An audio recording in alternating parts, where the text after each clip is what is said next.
Have you noticed how a simple cup of coffee now costs what a full meal used to cost just a few years ago? Or wondered why rent, groceries, gas, and virtually everything else seems to be increasing in price faster than your income could ever keep up?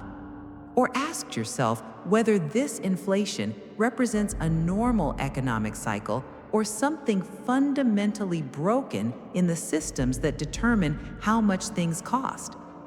What if I told you that the current pricing crisis isn't just bad economic policy or corporate greed? It's actually a dramatic demonstration of Emmy Noether's conservation principles being violated on a global scale, revealing how economic systems can collapse when the mathematical laws governing value exchange break down. Today, I'm going to expose why everything is becoming unaffordable by analyzing the physics of money, value, and economic energy conservation that most economists completely ignore. The mathematics of pricing in a healthy economy should follow conservation principles similar to those that govern physical systems. Just as Emmy Noether proved that energy cannot be created or destroyed in physics, economic value in sustainable systems cannot be created from nothing. It must represent real productivity, genuine scarcity, or legitimate improvements in goods and services.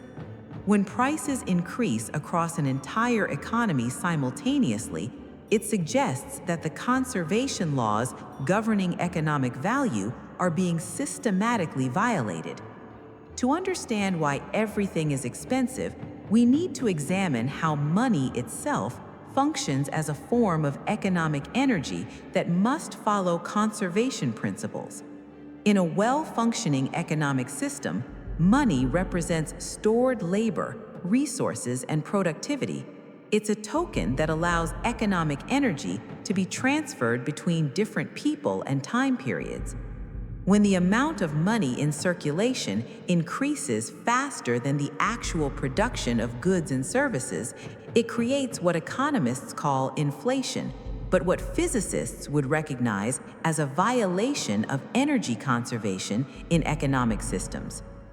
The Federal Reserve and other central banks have increased the money supply by unprecedented amounts over the past several years, essentially creating new money without corresponding increases in real economic productivity. This represents a form of economic energy creation that violates conservation principles. New purchasing power is being generated without equivalent increases in the goods and services available for purchase. Emmy Noether's theorem tells us that such violations of conservation laws create instability that must be corrected through system reorganization.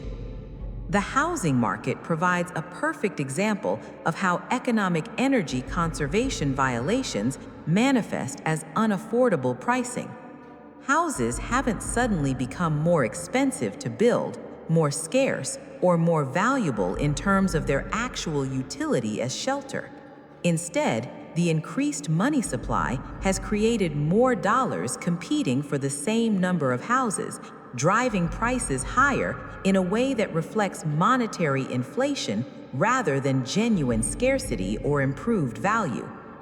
But the economic physics of the current crisis extends beyond simple monetary policy to fundamental changes in how value flows through global economic systems.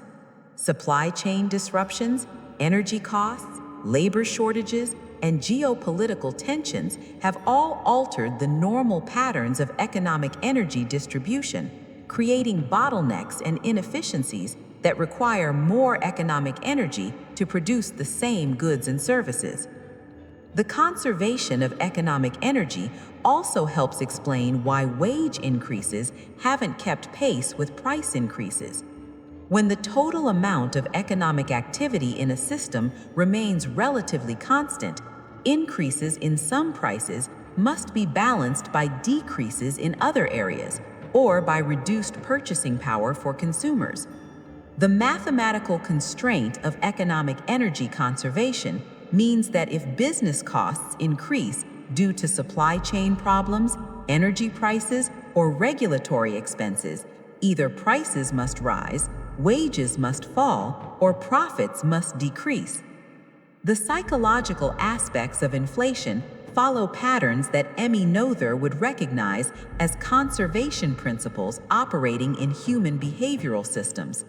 When people expect prices to continue rising, they change their spending and saving behaviors in ways that actually accelerate price increases. This creates feedback loops where inflationary expectations become self-fulfilling prophecies, demonstrating how conservation of psychological energy can amplify economic disruptions. The global nature of current price increases reveals how economic energy conservation operates across international systems. When energy costs increase due to geopolitical disruptions, that additional economic energy must be extracted from consumers and businesses worldwide, creating a form of economic energy tax that reduces purchasing power across global markets. The conservation principle requires that higher energy costs be balanced by reduced consumption in other areas or by accepting lower living standards.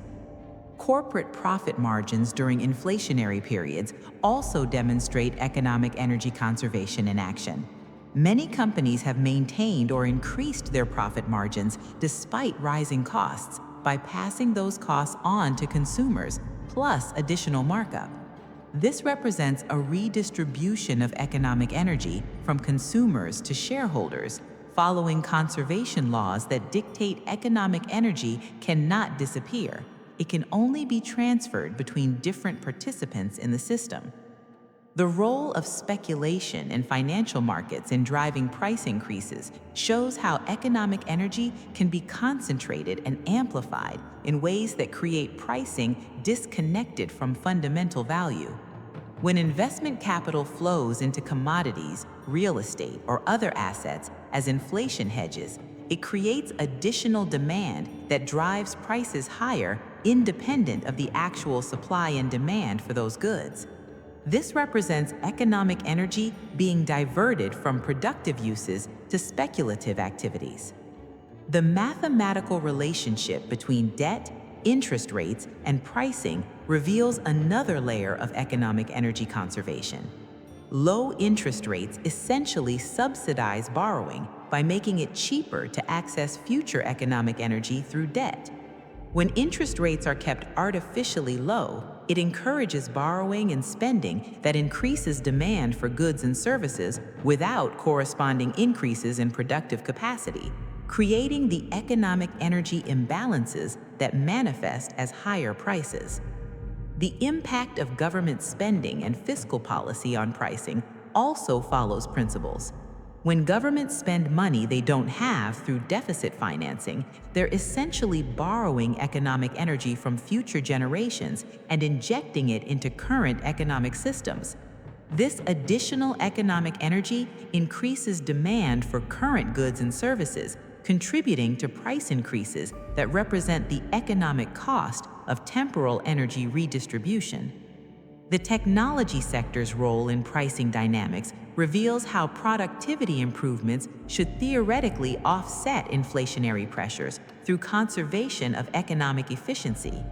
Technological advances that reduce the labor or resource inputs required to produce goods and services should create deflationary pressures that make things less expensive over time. The fact that prices are rising despite continued technological progress suggests that other forces are overwhelming the natural efficiency gains that should make things more affordable. The labor market dynamics also demonstrate economic energy conservation through the relationship between wage costs, productivity, and pricing. When labor becomes more expensive due to shortages or policy changes, businesses must either accept lower profit margins, increase productivity to justify higher wages, or raise prices to maintain profitability.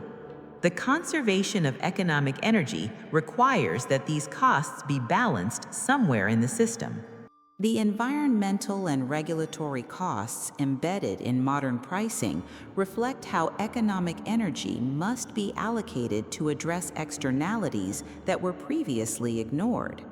Environmental regulations, safety requirements, and quality standards all require additional economic energy to implement, and conservation principles dictate that these costs must be reflected in final pricing or absorbed through reduced profits elsewhere in the system.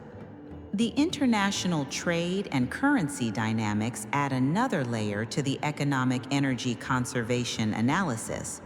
When the US dollar weakens relative to other currencies, it requires more dollars to purchase the same imported goods, creating inflationary pressure that reflects the conservation of purchasing power across different currency systems. Similarly, trade disruptions require additional economic energy to find alternative supply sources or transportation routes. The psychological impact of unaffordable pricing on consumer behavior creates feedback loops that can amplify or moderate inflationary pressures. When consumers reduce their spending in response to high prices, it creates deflationary pressures that can help restore economic energy balance. However, if consumers continue spending by increasing debt or depleting savings, it can sustain inflationary pressures longer than would otherwise be possible. The next time you're shocked by the price of groceries, gas, or housing, remember that you're experiencing Emmy Noether's conservation principles operating in economic systems that have been pushed beyond their normal stability ranges. The high prices aren't arbitrary.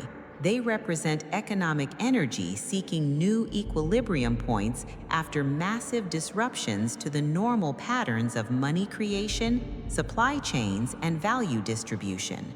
The current economic situation demonstrates how conservation laws apply to monetary systems just as rigorously as they apply to physical systems. Economic energy cannot be created from nothing without consequences. And when central banks, governments, and market participants attempt to violate these conservation principles, the result is systematic repricing that makes everything more expensive as the economic system seeks to restore balance. Understanding the physics behind economic pricing helps explain why simple solutions like price controls or wage mandates typically fail. They attempt to override conservation laws that will eventually reassert themselves through alternative mechanisms. Just as you can't create energy from nothing in physics, you can't create economic value from nothing without eventually paying the price through inflation, asset bubbles, or system collapse. The resolution of the current economic crisis will ultimately require respecting economic energy conservation by aligning money creation with real productivity growth, addressing supply chain inefficiencies, and allowing market mechanisms to redistribute economic energy in sustainable ways. Emmy Noether would recognize that the current situation represents temporary disequilibrium in systems that must eventually return to balance according to the mathematical laws that govern all complex systems, from atoms to economies. If you're struggling to understand why your cost of living keeps rising while your income stays flat, subscribe to explore more ways that Emmy Noether's conservation principles explain economic phenomena that affect your daily life. We're uncovering the hidden physics behind money, value, and pricing that economists often ignore, revealing how the same mathematical laws that govern energy and matter also determine how economic systems function, fail, and eventually restore balance through mechanisms that most people never see. Hit that subscribe button and join our investigation into economic physics, monetary theory, and the conservation laws that ultimately govern prosperity, poverty, and the affordability of everything from coffee to housing. We're exploring how mathematics, physics, and economics converge to create the financial realities that determine your standard of living, showing how Emmy Noether's insights about conservation and symmetry apply even to the most practical concerns about money and the cost of existence itself.